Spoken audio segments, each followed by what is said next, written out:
আলাইকুম এভরিওয়ান, চলে আসলাম নতুন একটি ব্লগ নিয়ে। এই তো সকাল থেকে বিকেল পর্যন্ত আমার দুই কুটুস নিয়ে আমার দিনটা কিভাবে যায় এটাই একটা ভিডিও ক্লিপ নিলাম। এই তো ছেলে সকালটা উঠে আমার সবার আগে গাছে পানি দিতে হয়। গাছে পানি দিয়ে ছেলেকে ঘুম থেকে উঠিয়ে ওকে খাওয়ানোটা ছিল একটা যুদ্ধ। ওকে ওকে খাইয়ে দাইয়ে রেডি করে স্কুলে পাঠিয়ে দিলাম। এখন আমার কুটুস বুড়িটাকে নিয়ে যুদ্ধ করব। ওকে খাইয়ে দাইয়ে গোসল করিয়ে এখন হচ্ছে আমি ঘুম পাড়িয়ে দিব। ঘুম পাড়ানোর পরে আমি চলে আসলাম রান্না বান্নায়। আজকে থাকবে ফ্রেশ একদম চিচিঙ্গা ভাজি, একদম গ্রিন গ্রিন কালার হয়েছে, দেখতে দারুণ লাগছে। এটা আমি কিছু না, জাস্ট একটু বেশি করে পেঁয়াজ রসুন দিয়ে একটা শুকনো মরিচ দিয়েছি, যেহেতু আমার বাচ্চারা খায়। আর হচ্ছে একটু আমি জিরা দিই আর কি তেলের উপরে।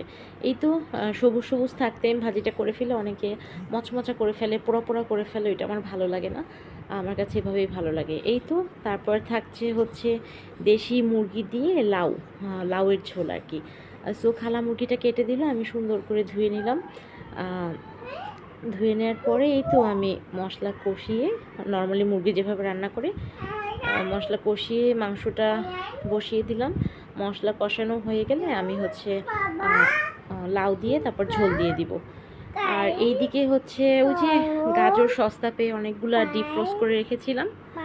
গাজরগুলো হচ্ছে আমি ভাপে দিয়ে ব্লেন্ড করে দেন হচ্ছে আমি কিউব কিউব করে রেখে দিব, যাতে যখন আমার প্রয়োজন হয় তখন 2-3 কিউব বের করে আমি নুডলসে বা পাস্তায় বা যা রান্না করি সেখানে আমি ইউজ করতে পারবো।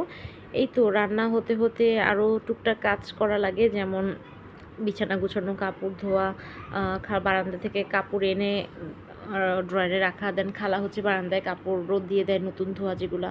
তারপরে সোফার কুশন বাড়ি দেওয়া, টেবিলে পানি দেওয়া, মানে এক্সট্রা অনেক কিছু থাকে, সেগুলো এত ক্যাপচার করতে পারা যায় না আর কি। এই তো আমার রান্নাবান্না ডান। ছেলে স্কুল থেকে চলে এসেছে, ওকে গোসল করিয়ে এখন আমি ওকে হোমওয়ার্ক করতে বসিয়ে দিয়েছি। আর হোমওয়ার্কটা শেষ হলেই যে আমি ওকে ভাত খাওয়াবো। ভাত খাইয়ে ছেলেকে ঘুম পাড়াতে পারছি, কিন্তু এই মেয়েটা ঘুমাবে না। মানে এরকমই হয়, যখন ও ঘুমায় তখন ও ঘুমায় না, যখন ও ঘুমায় তখন এই ঘুমায় না। কারণ দুজন একসাথে ঘুমালে তো মা একটু ওদের সাথে রেস্ট করে ফেলবো, এটা তোরা করতে দিবে না।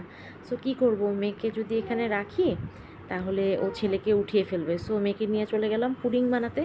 মা মেয়ে মিলে পুডিং বানাই, ইনশাল্লাহ এটাই হবে আজকে বিকালের নাস্তা। ভিডিওটা ভালো লাগলে সবাই